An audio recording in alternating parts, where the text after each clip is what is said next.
제이언 메디컬 레시피 구독자 여러분 안녕하세요. 최정민 원장입니다. 일주일 만에 만나 뵈서 너무 반갑고요. 이렇게 자주 매주 할 수 있었으면 참 좋겠습니다. 근데 이번 달에도 이번 주까지 라방을 하면 또 제가 한 2주 후에, 3주 정도 후에 한번 또 라방에서 뵐 것 같아서 그 사이에는 저희가 이제 많이 찍어놓은 영상들, 건강 정보들로 공부를 좀 하고 계시고, 오늘은 제가 라방으로 위고비 마무리 얘기를 좀 하려고 합니다. 그래서 오늘까지 위고비에 대해서 좀 정리를 하고, 제가 이제 처방했었던 환자분들에게서 받은 질문들이나 제가 처방했을 때 효과들이 이제 좀 3주차, 4주차 이제 제 펜을 다음 단계로 변경해 나가시는 분들도 있거든요. 그래서 이분들에 대한 실제 진료실에서의 피드백, 그리고 어떤 부작용들이 나타나는지, 그리고 그것에 대한 효과는 어느 정도인지, 펜을 바꾸고는 어떤지까지 조금 설명드리고, 이번 달에 이동안 그렇게 핫했던 위고비에 대해서 설명을 조금 마치고, 저는 되도록이면 저희 환자분들이나 JM 메디컬 레시피 구독자분들은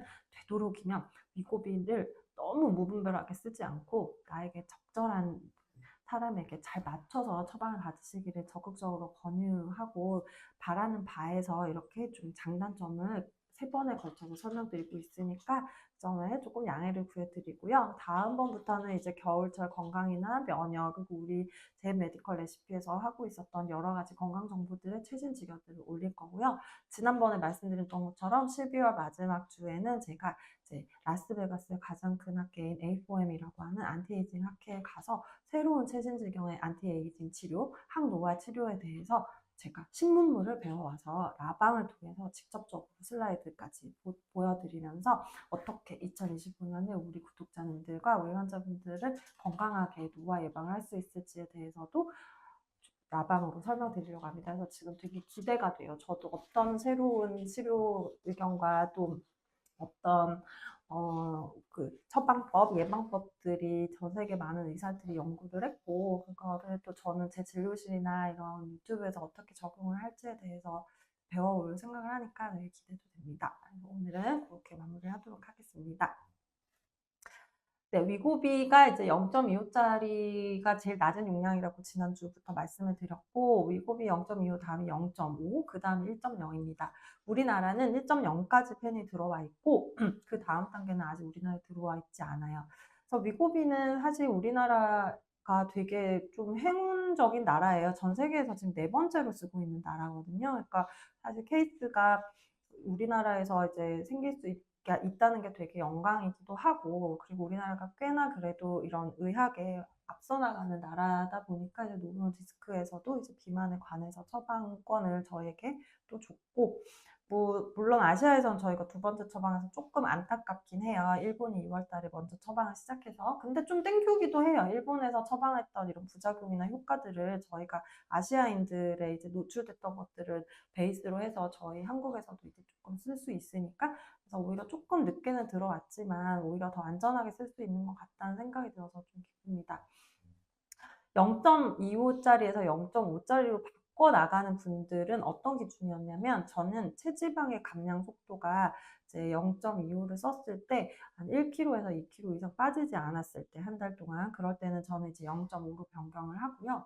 0.25를 한 주 동안 쓰고 있었는데도 식욕 조절이나 뭐 다른 변화는 별로 없는데 객관적인 체지방의 감량 속도가 높다, 이러면 저는 그냥 0.25를 유지했습니다. 그래서 사실 0.25보다 0.5를 썼을 때의 식욕 조절이 더 잘 될 거라는 거는 제가 이제 다음 달에 피드백을 받아 봐야겠지만, 0.25를 썼는데도 그 전보다 삭센다펜을 쓰고 있을 때보다 위고비를 썼을 때 식욕의 조절의 효과는 그렇게 드라마틱하지 않은데, 환자들의 체중 변화는 오히려 삭센다펜을 썼을 때보다도 체지방의 감량 속도가 한 달이 지나니까 굉장히 높았습니다. 그래서 저는 이게 위고비가 일주일 내내 농도가 유지되면서 인슐린 저항성이 개선되면서, 이게 내가 음식을 먹는 것과 또 별도로 내 몸에서 지속적인 체지방 분해되는 환경이 유지되다 보니까 이렇게 유지가 되고 체지방이 감량하는구나 해서 되게 획기적인 약이라고 생각하지만, 또 특정 어떤 분들은 인슐린 저항성이 0.25 도즈로 유지가 돼도 인슐린 저항성이 떨어지지 않거나, 또는 식욕 조절이 오히려 더 잘 되지 않아서 도즈를 올려야 하는 경우도 있었습니다. 그래서 인바디를 보고 체지방의 양을 판단하고, 그 환자의 식이 노트들을 보면서 음식의 양이 좀 더 많이 늘고 탄수화물의 비중이 오히려 더 늘어나고 있다 하면 저는 이제 0.5짜리로 이제 펜을 다 변경해서 처방을 하고 있습니다. 저도 그래서 지금 이제 다음 주부터 0.5로 한번 맞아보려고 하고 있습니다. 그래서 0.25가 4주차째가 됐을 때에는 거의 부작용을 느끼시는 분은 단 한 분도 없었고요. 싹센다펜은 사실 2, 3주째 지나면서 1.2, 1.8로 올리면서 변비에 조금 부작용을 느끼시는 분들이 과반수 이상은 됐었는데, 신기하게도 위고비는 변비의 부작용을 느끼시는 분들이 생각보다 많이 없었습니다. 하지만 초기에 위장 운동 불편감이나 조금 배부름, 더부룩함이 있으셨던 분들이 간혹 있으셨고, 또 약간 기분이 약간 무드가 다운된다는 분들도 있었어요. 그래서 제가 이것도 논문을 찾아보니까 확실히 이제 싹센다폰보다는 덜하지만 이제 약간 그 기분이 처지고 약간 뭐라고 설명해야 될지 모르겠네요. 그 위크니스라고, 그러니까 뭔가 의욕이 없고 오늘 일어났는데도 뭘 별로 하고 싶지 않고 이런 기분이 드신다는 분들도 간혹 있었어요. 이게 아마도 근데 싹센다펜보다는 좀 덜하기는 한데 그런 분들도 간혹 있는데, 이게 아마도 위장 운동이 떨어지면서 위에서 세로토닌이 만들어지는데 이제 세로토닌이 만들어지는 게 좀 떨어져서 그렇진 않을까라고 저는 역으로 좀 생각을 해봐요. 한 2, 3주차 되면 이제 그 증상도 좋아지는 걸 보면, 그러니까 옛날 영상에 보시면 우리가 기분을 조절하는 세로토닌 흥분 호르몬이 장에서 만들어지잖아요. 근데 장의 환경이 나빠지면 세로토닌이 만들어질 수 있는 환경이 조성되지 않잖아요. 삭센다펜이나 위고비를 맞으면 이제 아무래도 장의 운동 능력이 떨어지다 보니까 세로토닌이나 면역세포가 만들어지는 이 속도나 양이 좀 줄고, 그러다 보니까 아무래도 초기에는 감염이나 우울감을 느끼시는 분들이 있는 것 같습니다. 그래서 세바글루타이드라고 하는 GLP-1 아고니스트에 대한 논문도 좀 찾아봤는데 확실히 조금 이렇게 기분이 저하되는 경향이 있다는 건 봤습니다. 근데 제가 실제로 진료실에서는 지금 처방한 환자분들 중에서는 한두 분 정도인데 이것도 2, 3주 지나니까 좋아졌어요. 그래서 제 생각에는 이거는 자기 환경이 안 좋아서 세로토닌의 약간의 변화로 인해서 생기는 것 같다는 생각을 했고요. 그다음에 세 번째는 저도 마찬가지인데 약간의 감염, 물론 지금 시기가 겹쳐서 어떤지는 모르겠지만 싹센다펜보다 위고비를 썼을 때 이제 조금 감기나 감염의 리스크가 조금 더 올라간다는 생각이 들었어요. 왜냐면은 위고비를 맞고 계시는 분들 중에 예전에는 그렇게까지 감기나 호흡기 질환을 겪지 않으셨는데 겪으신 분들이 많았어요. 하지만 이건 어디까지나 굉장히 경험적인 거예요. 왜냐하면 맞고 안 맞고의 차이를 비교해 볼 수 없기 때문에 의학적으로 판단할 수 있는 내용은 아니지만, 제가 진료실에서 봤을 때에는 물론 올해가 또 좀 호흡기 바이러스들이 좀 기승을 부려서 그렇다는 또 약간의 그 예외도 있겠지만, 이제 느낌으로 봤을 때에는 확실히 높아서, 또 논문을 찾아봤더니 인펙션이라고 하는 감염의 리스크도 위고비를 쓰지 않았던 분보다는 조금 올라간다는 걸 봤어요. 그러니까 그것도 결국엔 제가 볼 때는 NK 면역세포, 내부의 면역력이 이제 위고비가 일주일 이상 농도를 유지되면서 첫 주, 둘째 주에 장에서 NK 면역세포가 좀 만들어지기가 어려워지면서 면역력이 떨어지고, 또 그걸 적응하느라고 우리 몸에 미세염증이 많아지면서 감염에 조금 취약해지지 않나라는 생각이 들었습니다. 그래서 사실 저도 감기에 지난주에 심하게 걸렸는데 원래 이렇게 아파본 적이 없었는데 논문을 이렇게 몇 가지 읽다 보니까 이게 위고비 때문에 제가 면역력이 조금 떨어져서 그랬을 수도 있겠다는 생각이 들면서, 이제부터는 위고비를 쓸 때 면역력 검사를 좀 하거나 또는 면역이 조금 저하될 수 있을 것 같은 장애 환경이 안 좋으신 분들이나 음주를 하시는 분들이나 이런 음식의 제한이 조금 힘들어서 장의 건강을 유지하지 못하시는 분들은 위고비를 처방할 때 조금 감염의 면역을 좀 더 서포트하는 케어를 같이 해야겠다라는 좀 생각을 했습니다. 물론 이건 어디까지나 어떤 논문이나 에비던스가 있는 얘기는 아니고, 제가 진료실에서 봤을 때 주치의로서 위고비가 조금 감염 위험이 높구나. 근데 논문을 찾아봤는데도 인펙션의 그 위험이 조금 올라갈 수 있다. 근데 안 쓴 사람보다는 높다. 그렇지만 그렇게 통계적으로 유의한 건 아니었고, 그 군에서 조금 더 감염이 높았다는 얘기가 있었어요. 하지만 이 모든 거는 다 초기에 있었던 반응이었고,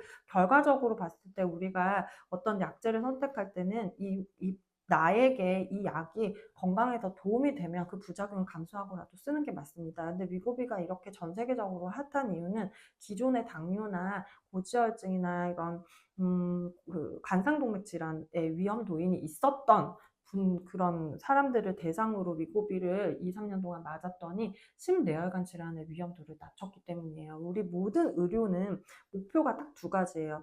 생존율을 높이는 게 목표거든요. 그 생존율에서 되게 중요한 건 바로 이 심뇌혈관 질환의 위험도를 낮추는 거예요. 그래서 모든 제약과 이런 의학계들, 바이오 쪽은 최종적인 그 목표가 심뇌혈관 질환의 위험도를 낮추는 거예요. 근데 대부분은 그러기가 쉽지 않아요. 예를 들어 비만 약제도 먹는 약제들은 사실 체중은 감소를 해서 체중이 줄어서 당뇨나 고혈압이나 고지혈증의 위험도는 낮아지지만 약제 자체가 심장 판막에 이상을 준다거나 약제 자체가 심장 박동수를 올려서 오히려 심뇌혈관 질환 위험을 올려버리는 그런 부작용이 있는 약제가 있어서 사장이 되기도 했어요. 근데 사실 위고비가 이렇게 핫한 이유는 사실 그것 때문이에요.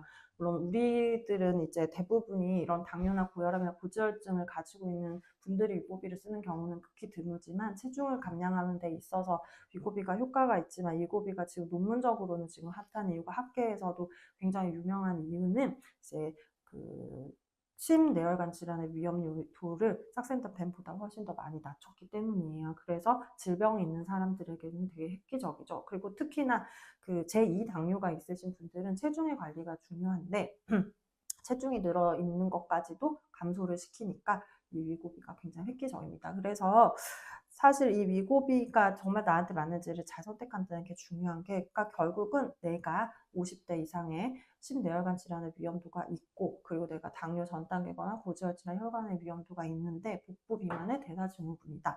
그런데 식욕 조절이나 내 스스로 체중 조절을 하기에는 좀 힘들 때 세마글루타이드라는 그 제제를 쓰면 체중도 감량하면서 메타볼릭 신드롬이라고 하는 대사 증후군의 위험도도 낮출 수 있기 때문에 결과적으로 내 건강에 도움이 된다. 이렇게 생각하시고 위고비를 접근하시는 게 제가 한 달에서 한 달 반 동안 처방하면서 좀 결론을 내린 거예요. 그래서 조금 감이 이제는 오기는 하는데 아직 저도 경험이 적어서 한 6개월 정도 아웃컴을 보면서 어차피 위고비는 되게 장기로 보는 약들이기 때문에 한 달 한 달 보는 것보다는 이게 꾸준히 유지됐을 때 이 환자의 건강에 어떤 도움이 되는지를 보는 게 더 중요한 약이기 때문에 저도 이제 좀 모니터링은 하겠지만 매번 처방을 하면서 논문도 보고 여러 가지 환자들의 증상에 따라서 또 논문을 찾아보고 했을 때에는 앞에서 말씀드린 결론대로 심혈관 질환의 위험도가 높은 분들을 한해서 체중이 늘었을 때 그거를 감량했을 때 건강에 훨씬 도움이 되겠다라는 생각을 했습니다.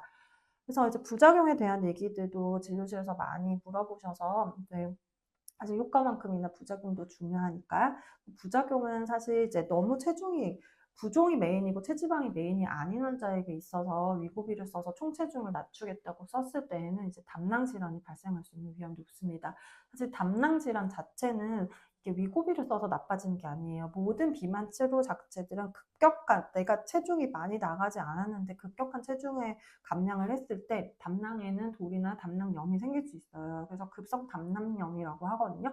그래서 이런 것들이 생기면 굉장히 통증을 일으키고 이렇게 계속 그 빠른 조기 진단이 되지 않으면 복막염이나 이런 여러 가지 몸에서 염증 수치가 올라가면서 위험해질 수 있거든요. 그래서 적절한 체지방인 경우에 내가 더 살을 빼겠다고 위고비를 선택하시거나 리라글루타이드 제제의 싹센다펜 선택하시는 건 조금 위험하고, 내 인바디를 보고 비율을 보고 내가 체지방률이 높아서 빼야 되는 거면 적절한 용량을 쓰는 게 맞지만 이제 부종이나 근육량이 높아서 또 체중이 높으신 분들도 있거든요. 그런 경우에는 오히려 좀 부종 관리를 하는 편이 위고비를 써서 담낭 질환을 발생시키는 것보다는 더 낫습니다. 하지만 이것도 퍼센테이지가 굉장히 낮아요. 뭐 1%, 2%에서 발생했지만 그래도 의약품은 사람에게서 발생한 어떤 부작용은 1%라고 해도 굉장히 높은 퍼센테이지이기 때문에 의사가 잘 판단해서 이 부작용이 환자에게 나타날지 안 나타날지에 대한 리스크를 체크하고 처방하는 게 중요합니다. 모든 그 의사의 처방을 통해서 나가는 약제들은 100% 부작용이 없는 약은 있을 수가 없어요. 그런 약이면 그냥 시중에서 팔아도 됐겠죠. 근데 부작용이 있기 때문에 의사가 책임하에 처방권을 가지고 이 약은 이 환자에게 적절하다고 생각했을 때 쓰는 것인 만큼 핫한 약이라고 해도 항상 지난주부터 말씀드리지만 나에게 맞는지 정확히 보시는 게 좋습니다. 네, 그리고 이제 세 번째가 이제 약간 그 위고비가 FDA 승인이 된 약이다 보니까 여러 가지 비만 환자들에게도 많이 쓰지만 실제로 당뇨가 있는 환자분들에게는 위고비 같은 비급여 약을 쓰지 않아도 돼요. 이거 오젬픽이나 다른 이제 처방을 할 수 있는 그런 진단명을 붙어 있는 약들을 쓸 수 있거든요. 그래서 어떤 분들은 이제 본인이 당뇨를 치료받고 계신데 위고비가 이런 좋은 효과가 있다고 해서 또 비만 치료로 허가가 돼서 위고비는 비만의 비급여로 처방을 하고 있는 약이기는 한데, 이제 다른 같은 성분의 위고비, 오젬픽 이런 것들은 그 사실 또는 트룰리스트 이런 것들은 사실 당뇨에서는 이제 급여로도 처방할 수 있도록 이제 가고 있기 때문에 그런 건 이제 주치의하고 상의를 하셔서, 왜냐면 위고비가 워낙 가격이 비싸다 보니까 저는 이제 되도록이면 환자분들이나 저희 구독자분들께서 그 의료비의 낭비를 하지 않고 가장 건강한 옵티멀한 건강을 찾는 게 저에게 있어서는 굉장히 중요하다고 생각하거든요. 그래서 얼마 전에 이게 펜이 저희가 이제 4번 맞으면 한 달이 끝나는데 거의 한 번 맞는 게 20만 원, 10만 원, 20만 원이 넘잖아요. 이게 펜 가격이 높으니까. 그런데 이걸 잘못 맞아가지고 한 번은 그냥 날려버리시는 환자분도 있고, 그래서 이것은 사실은 의료진의 설명도 미흡했던 것도 있고, 이런 되게 고가의 효과가 굉장히 중요한 약들은 조금 더 설명을 자세히 하고, 그리고 좀 되도록이면 단기간에 최대한의 효과를 볼 수 있도록 도와주는 게 이제 의사의 역할이라고 저는 생각하거든요. 특히나 이제 이렇게 비싼 처방약을 저도 태어나서 사실은 처음 처방해 보는 거기 때문에 조금 더 조심스럽고, 그만큼의 밸류를 환자의 건강에 도움이 될 수 있도록 가이딩을 잘해야 된다는 약간 리스폰시빌리티도 좀 갖게 됩니다. 그리고 또 약간 그래서 또 장점이라고 한다면 조금 더 환자분들이 더 식단에 애를 쓰시는 것 같아요. 이게 아무래도 비싸다 보니까 이렇게 장기간으로 쓰기에는 부담이 되고, 그리고 저도 좀 빨리 단기간에 쓰고 빨리 체지방률을 30% 이상 이하로 떨어뜨리고 약을 끊을 수 있도록 하고 싶으니까 서로 약간 으쌰으쌰 하는 분위기가 진료실에서 되는 것 같아서, 이제 그 부분에 있어서는 약간 좀 밸류가 높다라는 생각이 듭니다. 그래서 지금 차근차근 환자분들한테 처방을 하고 있고요. 그래서 내년쯤 되면은 이제 좀 더 윤곽이 나올 텐데, 한 이제는 3개월에서 6개월 후에 제가 또 어떤지 위고비는 좀 설명드려도 괜찮을 것 같습니다. 그래서 지금까지 제가 위고비에 대해서 라방으로 찍어 놓았던 것들이 충분히 지금까지 나온 논문들 중에서는 최신 것들로 쉽게 설명해서 말씀드렸으니까, 효과, 부작용, 그리고 나이가 맞는지에 대해서 정확히 판단하시고, 그리고 위고비를 처방받으시기를 바라고, 또 저한테 지금 처방을 받고 계시는 많은 환자분들께서는 그때그때 부작용이나 이상 증상이 있으면 저한테 바로바로 얘기를 해주시면 저도 거기에 참고해서 어떤 이유로 이런 증상이 있는지를 확인하고, 또 다른 환자분들한테 처방할 때도 그게 참고가 돼서 더 건강하게 처방할 수 있기 때문에 서로가 서로를 돕는 그런 아름다운 분위기의 JM 메디컬 레시피 분위기가 됐으면 좋겠습니다. 자, 궁금한 것들이 좀 있으셔가지고 저 병원에서 이제 질문드립니다. 그래서 사실 질문들이 항상 비슷비슷해요. 저도 이제 하도 이제 병원에서 산 지가 오래되다 보니까 비슷비슷한데, 살이 너무 쪘다가 잘 빠지고 다시 찌는 것에 익숙해져 있는데 어쩌죠? 근데 1번 그 살이 쪘다가 잘 빠지는 건 천만다행이에요. 대부분은 예전에는 살이 잘 빠졌는데 이제는 살이 찌기는 찌는데 빠지지는 않는다라고 얘기를 하셔서 되게 슬픈데, 살이 쪘다가 잘 빠지는 건 대사가 되게 잘 되는 거고, 사실 이런 분들은 체지방의 문제라기보다는 부종의 문제일 가능성이 훨씬 높아요. 체지방은 살이 찌고 나서 빼는 데는 잘 빼기가 힘들어요. 이거는 지방이 분해되는 원인도 확인해야 되고, 체지방이 이렇게 났을 때는 어떤 원인인지를 알아야 되고, 그 원인이 해결이 될 때까지는 사실 빼기가 상당히 어렵거든요. 근데 내가 좀 안 먹으면 살 잘 빠지고 좀 먹으면 금방 찌고 나는 그래서 조절이 잘 된다, 이런 분들은 사실은 체지방의 문제보다는 부종의 문제가 높을 수 있어요. 근데 부종의 문제가 그래서 좀 쉬울 수도 있지만, 나중에 이제 나이가 들어서 혈관이 튼튼하지 않게 됐을 때에는 이게 오히려 건강에 더 위협이 될 수 있어요. 체지방이야 한번 빼고 나면 30% 이하로 내리고 나서 내가 생활습관 관리만 잘하고 주치의랑 3개월에 한 번씩 잘 체크업만 하면 다시 말도 안 되게 살이 찌는 건 원인이 해결되지 않고 끝나지 않고서는 웬만해서는 그렇게 리바운드가 되기는 어려워요. 아니면 뭐 또 갱년기가 갑자기 도래해서 호르몬의 불균형이 생겨서 다시 체지방이 느는 거 외에는 웬만해서는 이제 원인을 잘 분석해서 체지방을 30% 이하로 낮췄을 때는 다시 찌기는 어렵지만, 이제 부종일 경우에는 이거는 나트륨과 관련된 거기 때문에 음식에 굉장히 영향을 많이 받고, 우리 몸의 콩팥은 나이가 들면서 이 나트륨을 조절할 수 있는 능력이 떨어져요. 그거 당연하죠. 그래서 이제 음식을 점점 좀 싱겁게 먹게 되는데, 음식을 싱겁게 먹는다는 게 사실 음식량을 줄인다는 것보다 훨씬 더 어려운 일이거든요. 그렇다 보니까 아무래도 예전에 먹던 간과 비슷한 간으로 우리 사람을 먹게 돼 있어요. 그러다 보니까 내가 부종 관리 능력이 떨어진 분들은 나이가 들면 들수록 그 부종 관리 능력이 혈관의 탄성도가 줄고 혈관에서 삼투압을 조절하는 능력이 줄어들다 보니까 부종은 더 심해져요. 그래서 부종이 심해지면 딴 게 아니라 이제 고혈압의 위험도가 높아져요. 왜냐면 부종이라는 게 결국 혈관에 있는 물과 혈관 밖으로 물이 빠져나가는 건데 이게 결국 우리 몸의 몸통에 물이 많아지고 나트륨이 많아지면 결국 혈압이 올라가게 돼 있거든요. 그러다 보면 심근 내혈관 질환의 위험도가 높아지기 때문에 살이 너무 쪘다가 잘 빠지고 쪘다가 잘 빠지는 거가 사실 장점일 수도 있지만 이제 노후로 본다면 단점일 수도 있어요. 그래서 이런 경향의 체중 변화, 2, 3kg씩 왔다 갔다 하시는 분 같은 경우에는 수분 섭취량을 굉장히 많이 늘리셔서 내 몸에 있는 나트륨이 빨리 닝닝해지도록 만드는 습관을 들이셔야 되고, 두 번째는 되도록이면은 짠 음식들을 되게 많이 줄이시고 이 체중의 변화가 너무 급격하지 않도록 유지하시는 게 중요합니다. 그리고 세 번째는 이게 너무 크게 변화한다. 그럴 경우에는 병원에 방문하셔가지고 혈액순환 개선제나 정맥순환 개선제, 그리고 지금 당장 부종이 굉장히 많다면 부종을 치료할 수 있는 약까지 처방을 해서 처음에는 좀 관리를 하시는 게 더 중요할 것 같습니다. 자, 필수로 먹어야 하는 영양제 추천해 주세요. 나이별, 가격대별 자세하면 더 좋아요. 이거는 사실은 영양제는 제가 늘 제이 메디컬 레시피에서도 말씀드리지만 환자마다 다르고 사람마다 다르고 내가 꼭 필요한 영양제가 다 다릅니다. 근데 나이대별로 말씀을 드리자면 사실 이제 젊은 나이대 20, 30대 때는 유산균 정도 챙겨 드셔도 사실 엔진이 워낙에 튼튼하기 때문에 장의 환경만 유지하면 되지만 40대가 넘어가면 미토콘드리아라고 하는 에너지 공장의 효율이 떨어지기 때문에 미토콘드리아의 먹이가 될 수 있는 비타민 B 컴플렉스는 반드시 먹어야겠죠. 그리고 40대 중반이 넘어가시면은 아무래도 비타민 D 레벨도 떨어지니까 비타민 D는 챙겨 드셔야 될 것 같고, 그리고 항산화제는 무조건 챙겨야죠. 비타민 C 같은. 그래서 항산화제와 비타민 B군, 그리고 비타민 D가 좀 낮다면 비타민 D, 그리고 유산균은 그건 누구나 음식을 먹고 있는 모든 인간이라면 유산균은 항상 매일 챙겨 드시는 게 중요하겠죠.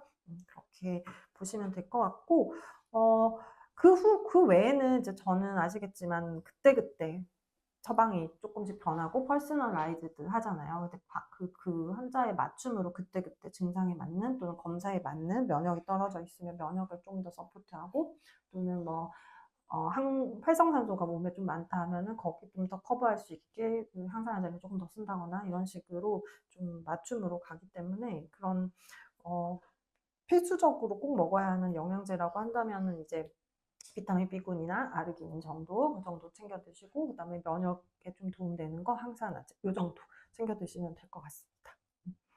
갑상선 수술했는데 JM 다이어트 수행 맞아도 되나요? 갑상선 수술, 유방암 수술 하신 분들이 저희 병원에 한 30% 되세요. 왜냐하면 유방암 수술을 하고 나면은 우리가 여성 호르몬을 낮춰놔야기 때문에 호르몬의 불균형이 생겨서 체중이 늘어요. 그래서 체지방이 느는 게 내 원인이 아니기 때문에 이건 의학적인 서포트를 해야만 체지방이 분해되기 때문에 JM에 대부분 많이 방문하시고, 그리고 갑상선 수술 역시도 우리가 신제로이드라고 하는 호르몬제를 먹긴 하지만 합성 호르몬제를 먹고 있는 거기 때문에 실제로 T4라고 하는 일하는 호르몬이 잘 일을 하지 못하는 경우가 많아서 그 갑상선 수치는 사실 TSH를 많이, 그러니까 자극 호르몬을 많이 낮춰놔서 갑상선에 다시 재발하지 않도록 그 용량을 유지시켜 놓기 때문에 실제 갑상선 호르몬이 일을 잘 못하고 있어요. 결국은 갑상선 암이나 유방암은 호르몬의 불균형으로 인해서 체지방이 늘거나 부종이 생길 수 있는 가능성이 높기 때문에 이거는 내가 운동을 하거나 음식을 조절하는 것과 플러스 알파로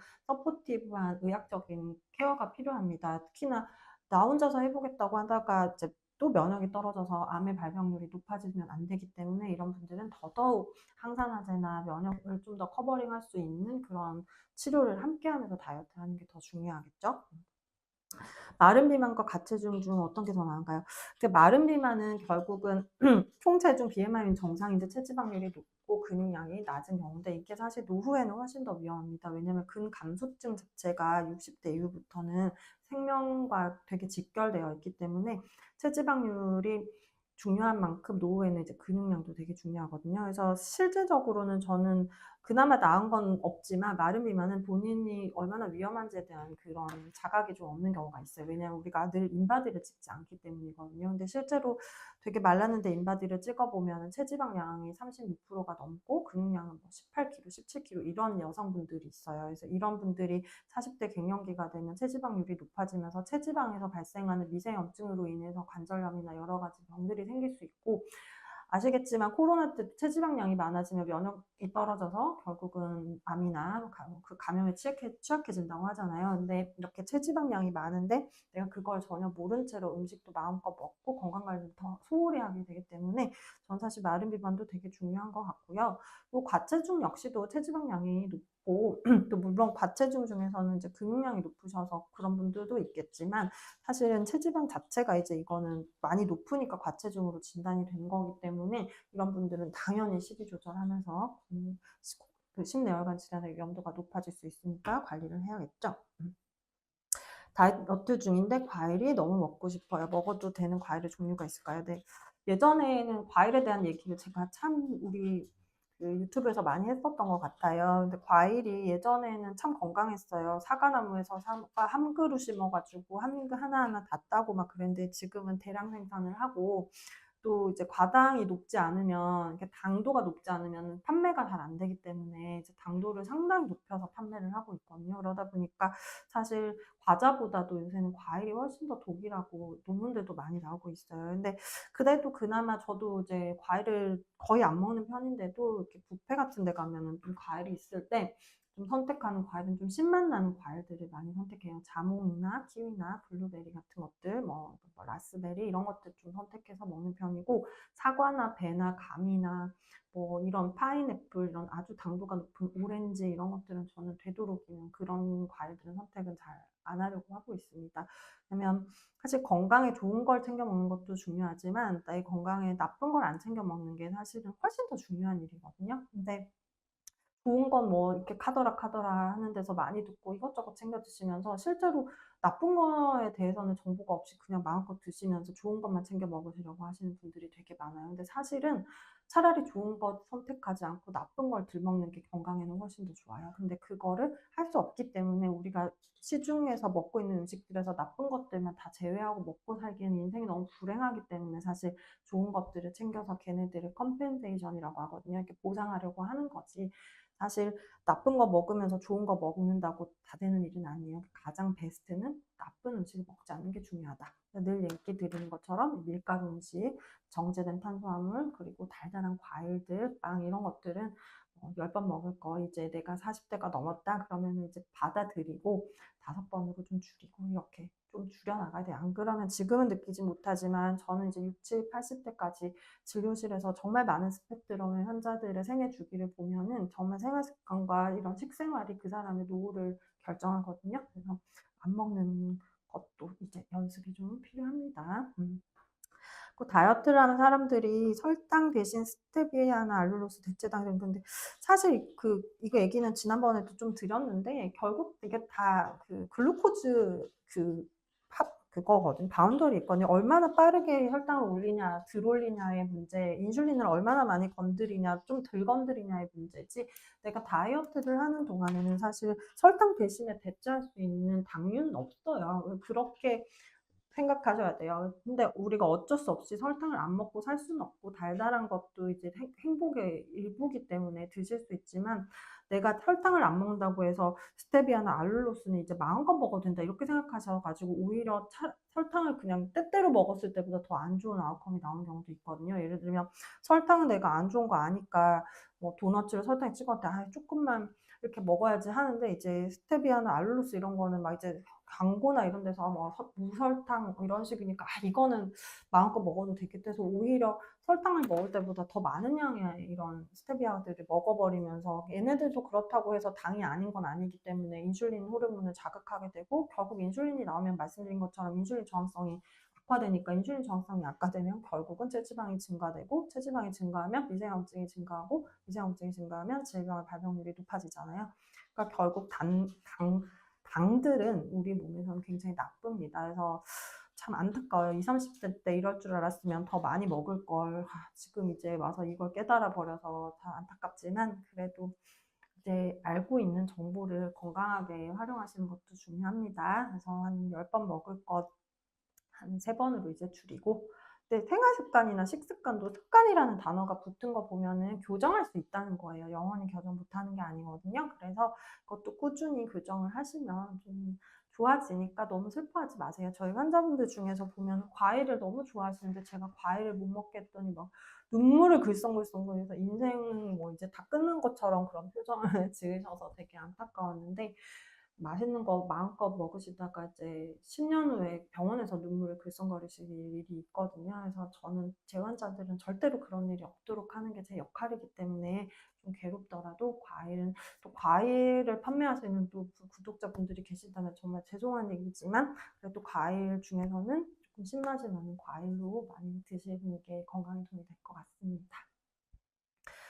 그 이 질문은 조금 민망해가지고 제가 지금 마지막 질문, 원장님은 왜 2018년 처음 뵌 모습과 같나요? 나이 안 먹는 비결.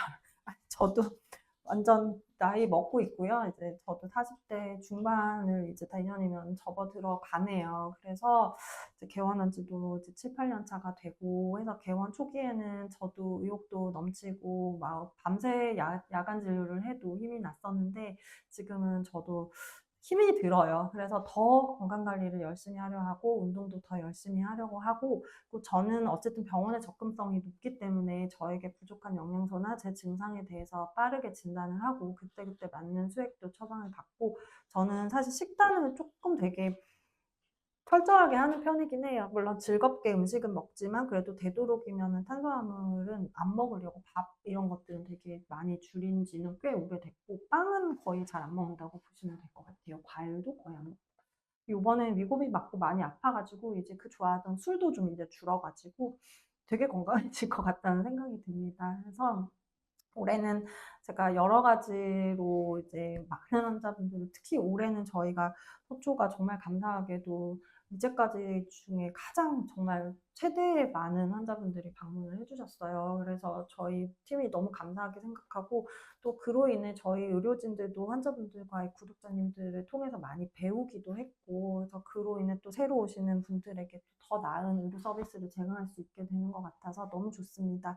그래서 2018년 동안 지금까지 변함이 없다는 말이 꼭 외모가 아니라 저희 의료진들의 모든 초심도 그때와 똑같이 변함없이 될 수 있도록 최선을 다해서 진료를 할 거고요. 그리고 저희 병원 JM 모든 지점에 내원하시는 모든 환자분들, 그리고 저희 구독자분들이 조금이라도 더 이 구독 JM 메디컬 레시피나 JM 의원을 통해서 건강해지실 수 있다면 저희 의료진들이 모두 너무 보람될 것 같습니다.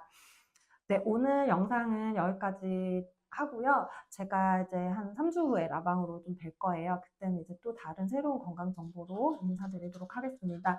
11월 다음 주부터 이제 영하로 떨어진다고 하는데 감기 많이 조심하시고 수분 섭취도 많이 하세요. 그리고 다른 영상들에서도 여러 가지 건강 정보가 많고, 지금 이제 신규로 개원하신 마국정 원장님도 사실 제가 같이 진료실에 있어 봤는데 정말 너무너무 진료를 잘하시고, 환자에 대한 관심도도 높아서 아마 앞으로 영상들이 많이 나오고 저보다 논문은 더 많이 보시는 것 같아요. 그래서 또 마곡점에 이제 원장님이 영상 찍어 놓으신 것들도 좀 참고하셔서 저하고 또 다른 직원의 의견들도 있으니까 다양한 의사들의 의견을 좀 들으실 수 있었으면 좋겠고요. 또 광교 한성우 원장님은 운동과 관련돼서 이제 또 다른 채널을 우리 요 유튜브 안에서 이제 운동과 관련된 그 섹션을 좀 맡아주시기로 하셔서 이제 또 광교 한성우 원장님의 채널 안에 섹션에서도 운동에 관해서 좀 보시고, 여러 다양한 의사들이 다양한 직영을 통해서 구독자분들에게 더 나은 건강 정보를 전달할 수 있도록 JM 메디컬 레시피가 최선을 다하도록 하겠습니다.